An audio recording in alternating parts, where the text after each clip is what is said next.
So, in the last video, there was a discussion about the difficulty of perceiving intentions that can happen whether you're autistic or not. And so, let's talk about a different idea, which is called what can come from that, which typically seems to be associated with the confusion that both autistic and non-autistic people have when it comes to perceiving the intentions of others or even their own intentions. And that's called an idea that you might refer to as the demonization of intent. So, the demonization of intent is roughly akin to perceiving a misperception or projection about what someone's intent was rather than what the true intent was. So there's this idea that there's this sort of distinction between the perceived intent and what the actual intent was. Sometimes what people claim to be the actual intent was is idealization, and sometimes the demonized intent is closer to the truth. Usually, however, it's the other way around. And here's why. Okay, a lot of people, as a consequence of living in a world that's saturated with doom scrolling to start off with, probably are accustomed to having a mishmash of fears, some of which are generated by their own life experiences, and some which are merely projections coming from society. So, if you live in a continent such as Australia, where bushfires are reasonably commonplace, they don't happen every year, but when they do happen, it can be really fucking bad. Particularly if there hasn't been a bushfire for a while. The leaf litter and whatever can accumulate, and suddenly kaboom. To be afraid of a bushfire or the likelihood of a bushfire in Australia makes sense. It is part of the lived experience of the Australian continent, and therefore the Australian people that are there. So for that to be a commonly shared fear amongst the Australian community seems to make sense. It's consistent with their lived experiences of their environment. Being afraid of a tech bro billionaire taking over the Department of Finance in Canberra and running amok and randomly shutting down government departments without any support of the House of Representatives or the Senate is far less likely because of the way the system is structured. It's not to say that the Australian government doesn't have any issues with corruption. They probably do. It's just that the way that the system is structured is less likely to have a singular individual such as a president appoint a member of their cabinet that in that one's case, Doji didn't have constitutional, congressional or senatorial support anyway, so was actually against their laws anyway. But here they did have so, would then be permitted to do such a thing. That's not something that you would probably find would be consistent with how the Australian system works. And so that kind of fear for an Australian to feel about their government is probably less likely to be consistent with their lived experiences and more likely to be consistent with a projection that comes from the doom scrolling of overseas. An interesting scenario, however, emerged during the 2025 election, where one Clive Palmer was projecting out there that he was going to have the lying trumpet party, and said he wanted to have Trump-style policies. And it got to the point where the leader of the opposition at the time, Mr. Peter Dutton, was being called Temu Trump for whatever jingoistic slang reasons that the Australian community who came up with that decided to. So not really privy to where they came from, but it was out there. As a consequence of that association between Trumpism and Trump looking terrible. He looked bad at the time. He looks even worse now. Meant that any political party in Australia that wanted to be like Donald Trump at all was just a no-go.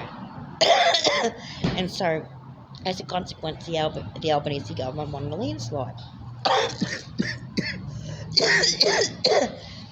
Now, if Mr. Palmer had not done that, or if Dutton and whoever else had not done whatever they did to tick the Australian community off, there wouldn't have been any possibility to make any association between the two, because it's fairly obvious that the United States is a different country, for a lot of different reasons. Their slang is quite different to start off with. Also their weather, and their food, except for Macca's and KFC. And it's a lot of difference there. So a projected fear coming from the United States was able to spread around the Australian community because of the behaviour of Mr. Palmer, and people like that. And so the Australian community responded and said, yeah, we don't like that. We don't like Mr. Palmer. We don't like this idea of the Lion Trumpets Party. And they went for something else. There was a plethora of choices, the Greens and a couple of other parties as well. Australia is a multi-party system, so it didn't necessarily have to be ALP, but they went with that anyway because that's what they wanted. So, so the projection of intent there. Okay, the projection of intent is he projected out to the community that. Okay, people didn't hear what he said and then presumed that. Okay, he projected out that he put an obvious meme in terms of the logo of his new party, and he actually said he wanted Trump-style policies, and he said it, he announced it in the middle of Trump being called out for all kinds of horrible things and all kinds of weird shit Mr. Musk was doing with the OPM. It's like, yeah, no. Okay, so no, they don't want no Clive Palmer shit. Okay, because it's only wants to do that. But no, whether or not Mr. Palmer could have done that is slightly less likely considering the structure of the Australian system. However, what Australia really doesn't need is someone who wants to do that, because that increases the likelihood and risk. So he didn't get anything. Okay, right. So the demonisation of intent. What's the demonisation of intent in that story? Okay, what was his actual intent for the demonisation of intent? Was he acting as some kind of false opposition to ensure the ALP landslide? Because he made it too fucking easy for them. Okay? He genuinely made it too easy for him. Could that man be so terrible at business or marketing that he couldn't see that would be an obvious reaction by the Australian community? If he couldn't see that, okay, then he might not be, we might going to ask questions about why he has billions of dollars in the first place, okay, if he's not that good at it. We don't know. We can't perceive what his intentions were, except to say what he told people was easily demonised, given what was going on. So he kind of did it to himself, didn't he? Losing like that. Okay, so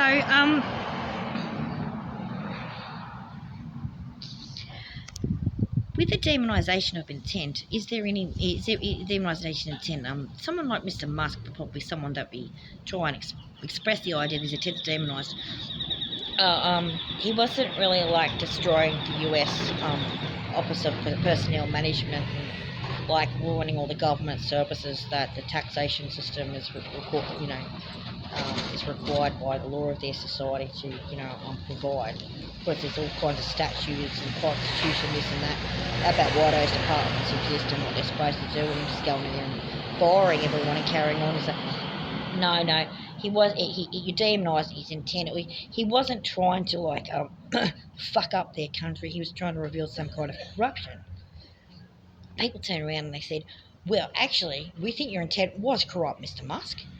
Okay, you've just made it pretty obvious. Why would you expect the community to believe that you had a positive intention behind that? Okay, so why is Mr. Musk idealising his intentions when the obvious consequence of his actions are negative? Well, they try to idealise intention by saying like all those departments had secret corruptions and secret government behind it, and I should get in there and get some documents and reveal it. And I said, well, really? Okay, so there wasn't procedures in their parliamentary system or their court system or the Supreme Court that he could, with his $400 million that he gave Trump before the election, could have used to fund some kind of Freedom of Information Act type behaviours to do an investigation, and instead he decided to just, fire the postal workers. See, that's not adding up, is it? When a man like that attempts to idealise his intentions in a situation where the consequence is obviously, drastically different, the community generally responds with, he's full of shit. And it's easy to demonise those men's intentions. Now, when you take things out of the political consequence situation, though, and you look at people who you thought were having a crack at you, but what they were trying to do was do something else, okay? You might get what you might call pronoia. Okay, so from the paranoia that you can get from that, you can get the pronoia from something else. I say, are they game playing for your benefit? So take it out of context, take that away. Trump and Musk, okay? Trump and Musk and Mr. Palmer probably weren't game playing for your benefit, okay? But there are situations in your life where they've game played for your benefit. If they have, and the situation was just difficult to perceive their intentions, then, well, you're forgiven. Automatically, because how the fuck were you supposed to know? There was a great big fucking noise in the way you've even fucking paying attention at all. And moreover, if they harmed you, you have absolutely no reason to believe there was positive intentions, because there was no positive outcome. You'd be as angry as you like. Nonetheless, though, here's an example of pronoia. Pronoia might be, for example, if an alcoholic or a drug addict was given some kind of intervention. So the members of their family and friend group decided that they didn't really want them to, to drown themselves in substances anymore, and decided to get together and hold a meeting and a dinner. They talked about how they felt, what was going on, and what that person needed, and what kind of help they can get, how they can get them out of that rut, and and some phone numbers for rehab facilities and whatever else. Okay, and that person might respond with embarrassment because of lack of self-selection in that situation. They might even retreat into further abuse, but they also might be guilt-tripped into making some of the decisions that lead to a better health outcome for them. So in that situation, the intent to gameplay, in other words, the obfuscation of intent, that person didn't know that those people were going to do it. They didn't ask permission first. They just organised the meeting and the dinner and invited them over one day, and they thought they were there for one reason, and it turned out to be another. And so they weren't necessarily consulted in advance. They weren't actually told, given the option to participate freely without a sort of layer of intent being obscured or hidden from them. But nonetheless, the intention was supposedly honourable. It was supposed to be in their best interest, and so that you might get pronoia out of that. On the ethics of the subject, would you say that that's ethical? It's probably not. It's probably not, because that particular individual might be, as a consequence of their drug habit, might perceive that as not being respected, and not be, as opposed to people's intent to respect. They might think it's respectful for that person to be taken off the drugs, for that person to be shown that the community is concerned about their behaviour, that they would like them to get better. But that person might feel like they're disrespected because their free will and choices have been countermeasured by an obscured intent, which is that they were lied to about what the meeting was for in the first place, or the dinner was in the first place, when it was really about freaking putting them in their fucking place and getting them off the fucking off the drugs. So in that situation, all those people go, no, but they mean well, and they do. They do. Their intent and their consequence is not the same, because their method gave the individual in question, which is just a hypothetical character, an excuse to put, which, by the way, people like that are known for excuse making, to just pull out of a hat some random reason why they shouldn't comply with that, and see those intentions as malicious, even when they're not. So that sort of paranoia of that particular individual isn't helped if the community is struggling to communicate what their intentions are effectively, and if context suggests otherwise.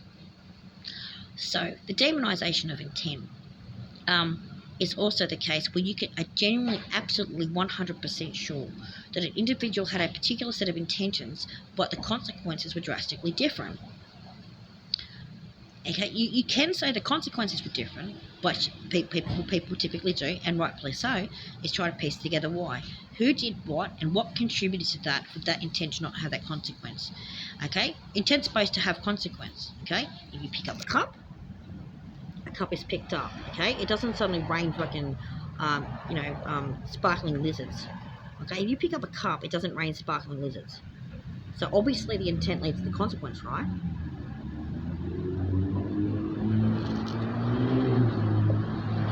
Okay? What if it doesn't? What if you tend to pick up a cup and the wind blows and the cup goes up over there? So that third variable, the wind, took away the capacity for intent to directly lead to consequence. Called extraneous variables, confounding variables. These things happen quite a fair bit.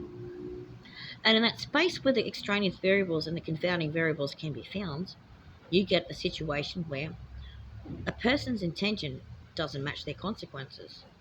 And some of those extraneous variables and confounding variables are the intentions of other people. And particularly people not knowing what their intentions are. Cheerio.